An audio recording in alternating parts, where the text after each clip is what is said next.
dia. Gostaria de agradecer,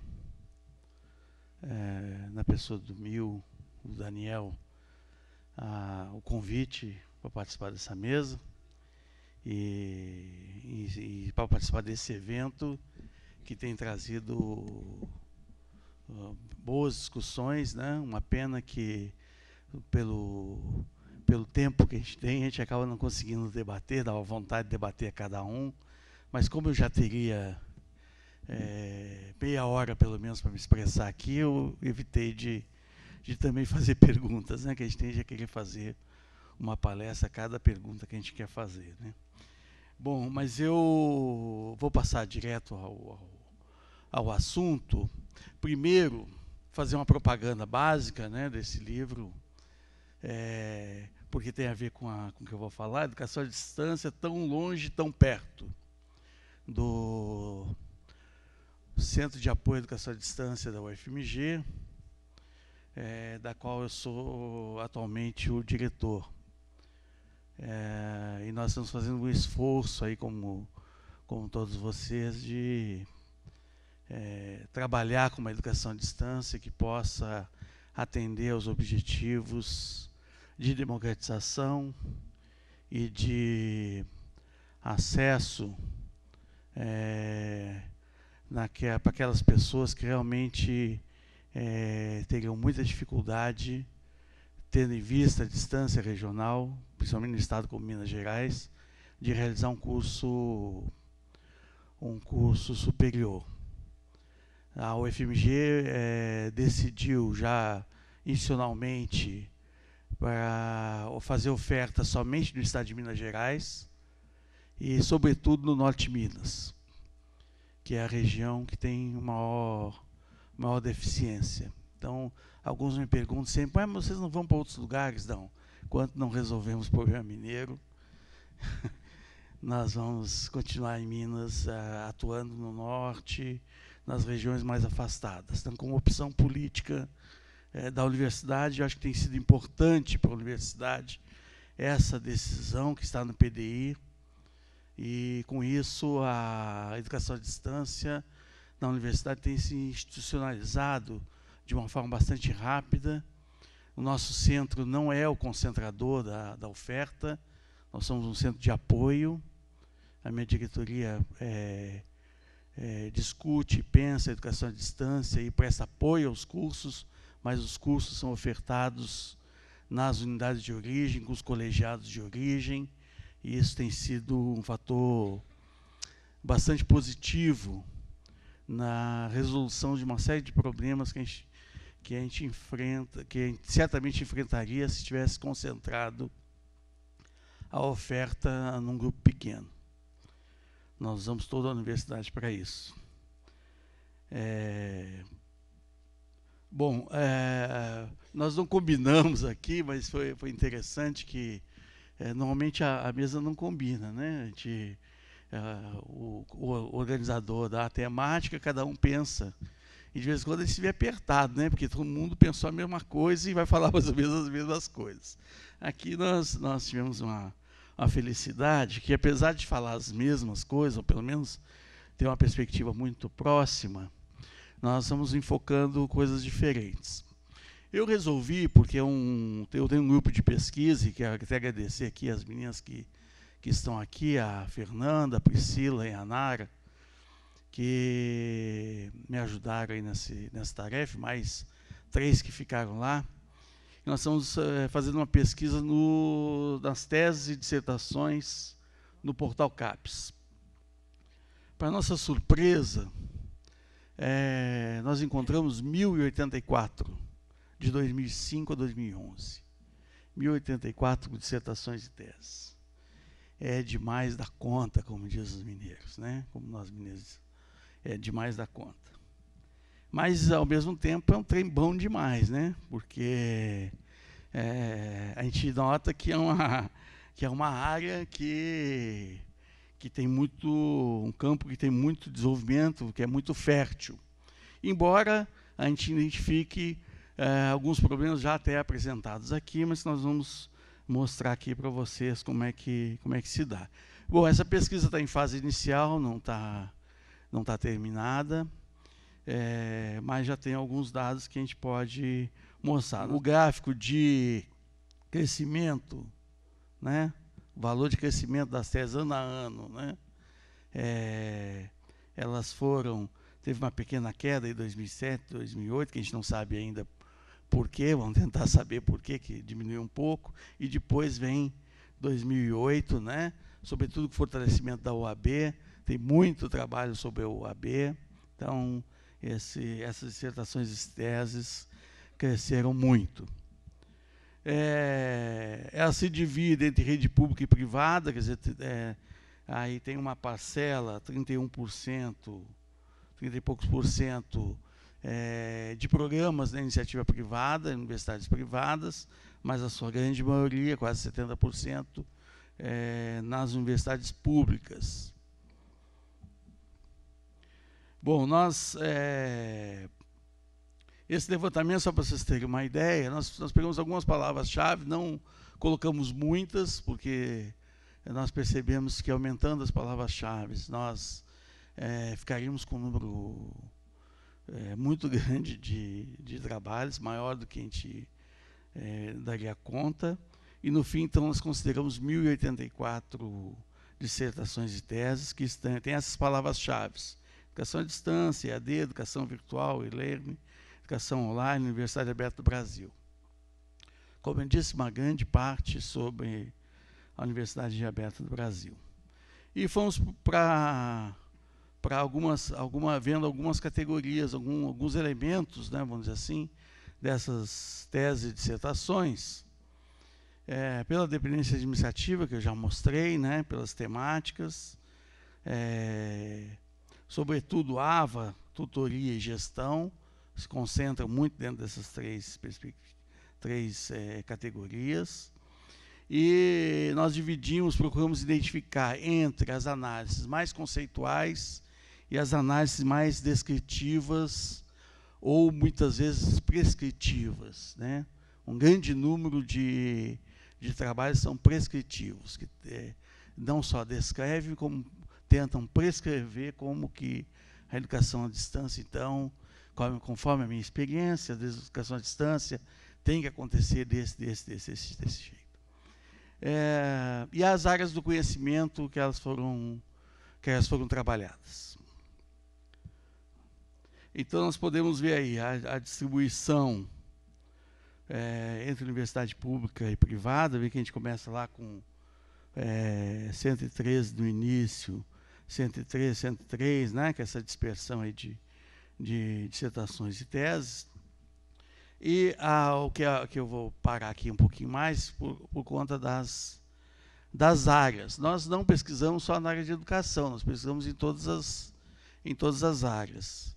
Aí nós vamos verificar, obviamente, que a educação é a grande maioria dos trabalhos, por uma questão, né, óbvia, mas nós temos outros elementos importantes, né, letras, ciência da computação, administração, engenharia, e assim por diante. Aí nos outros aí tem um bocado ainda, porque senão o gráfico ficava infindável, mas assim, praticamente todas as áreas do conhecimento são contempladas aí com pesquisas sobre educação à distância, sobre experiências na área da telemedicina, tem um bocado de dissertações e teses também, e na área de enfermagem e tudo mais. Então, praticamente todas as áreas estão cobertas aí por essas teses e dissertações.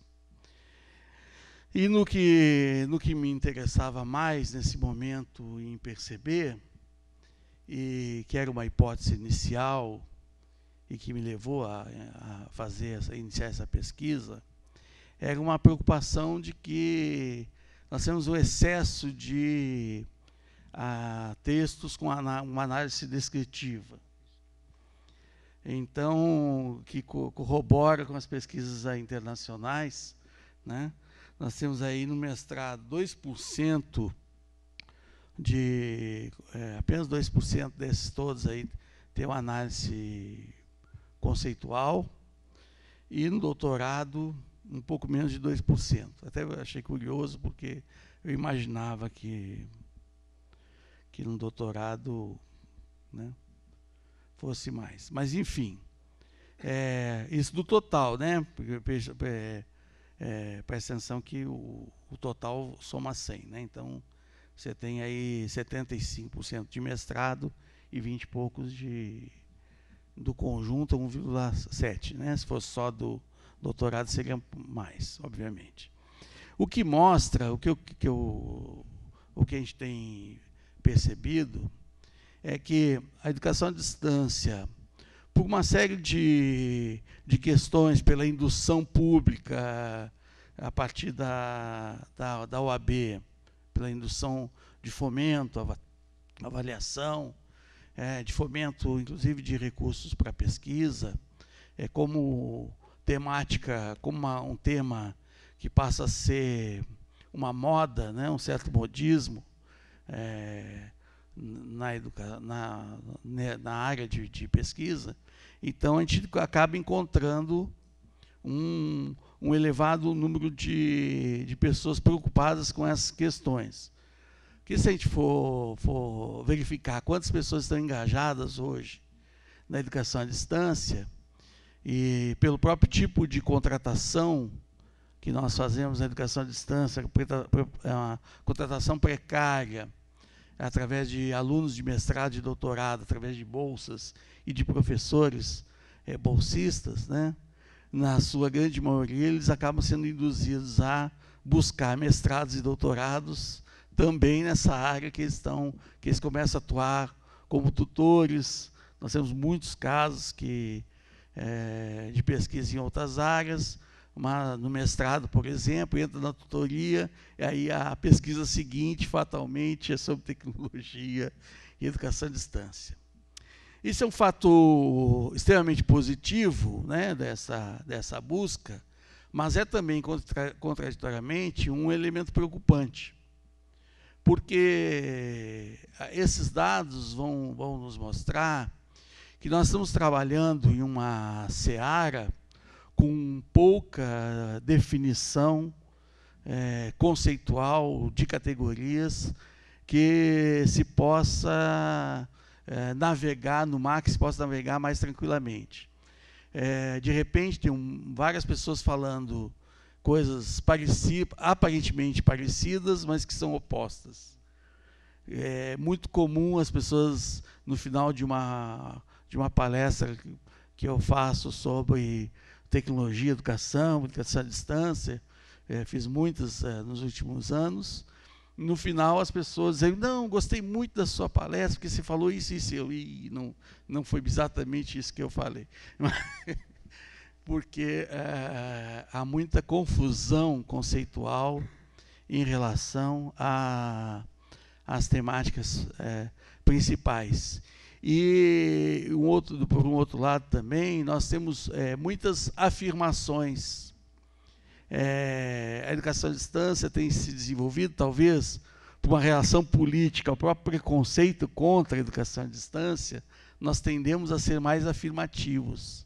Eu fui recentemente fazer uma apresentação na Assembleia Legislativa, lá de Minas, e aí, depois que terminou, eu disse: não, mas eu caí no meu próprio veneno, né? Porque eu falei só positivamente. Porque tinha um grupo lá que queria detonar, que não queria que o Estado entrasse na educação à distância.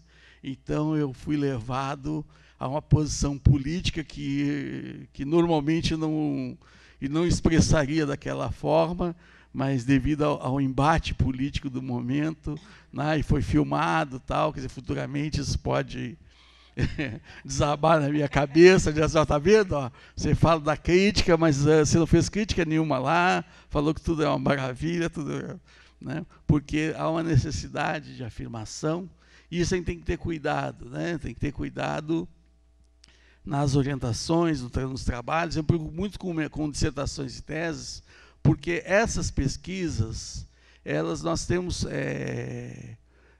uma garantia razoável de que essas pesquisas foram realizadas. Porque nós temos um outro problema no Brasil. Nós temos muita divulgação de pesquisa não realizada, de pesquisa que tinha só a intenção de realizar, e pela intenção a pessoa participa em 10 eventos. Não é à toa que qualquer evento que tem apresentação de trabalho, e aqui é um sucesso, teve mais de 200 trabalhos a serem apresentados. Não estou questionando a qualidade dos trabalhos, que foram muito bem avaliados, mas nem sempre isso é resultado de pesquisa. Muitas vezes, né, por toda a lógica produtivista na universidade, muitas vezes os alunos, já compreendendo essa lógica, e que para chegar ao final, numa situação boa, eles têm que publicar muito, então eles já vão reunindo com colegas que pensam parecido, que têm ideias parecidas, e escrevem papers que muitas vezes não tem nada a ver com a dissertação e com a tese.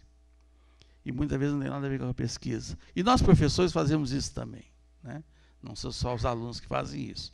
Nós, professores, também, de vez em quando, não só requentamos a marmita, que requentamos o texto, aquele que a gente já produziu, mas muitas vezes escrevemos aquilo que ainda não temos clareza dos resultados. Mas nas necessidades, né, impostas por todo o regime de avaliação, a gente acaba tendo que agir dessa forma, né? Por aquelas grandes temáticas divididas, quer dizer, uma divisão bem aleatória, né? Porque essas 3 não outras, nós encontramos preocupação com as questões da gestão nesses trabalhos, que falam sobre gestão, se preocupam com a gestão, em 50 e poucos %, e no ambiente virtual de aprendizagem, mais 30%, e quase 14%, sobre tutoria, que me espantou bastante, porque eu mesmo já orientei alguns trabalhos sobre tutoria, e na luta política pela educação à distância, a tutoria tem aparecido constantemente como uma das principais preocupações do sistema, mas ainda, né, pode ser que agora daqui para frente tenha, mas não se reflete ainda nas teses e nas dissertações. Bom, então, para já encaminhar para o encerramento, eu levantei algumas questões aqui. Você está marcando tempo?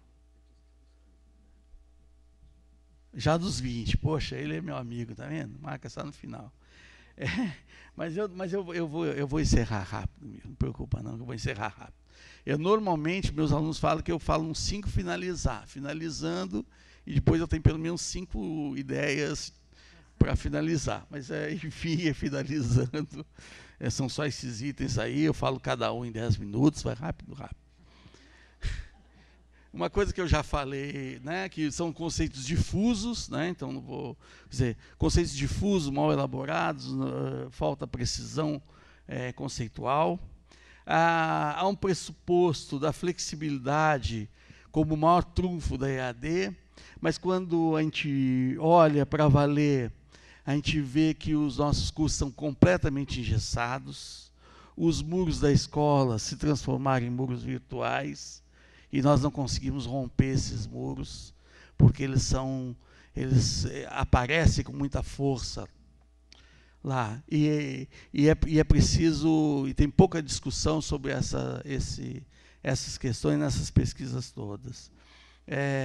Que a EAD precisa institucionalizar-se, nós precisamos transformar ela mais institucional, que é uma meia-verdade, porque eu penso que a escola ela aparece para a sociedade com uma grande contradição, de um lado, como uma instituição que não dá certo, que não ensina, que não forma, que não é capaz de ter efetividade, mas, ao mesmo tempo, é a própria escola que é chamada a resolver todos os problemas sociais que aparecem, novos, antigos e tudo mais, né?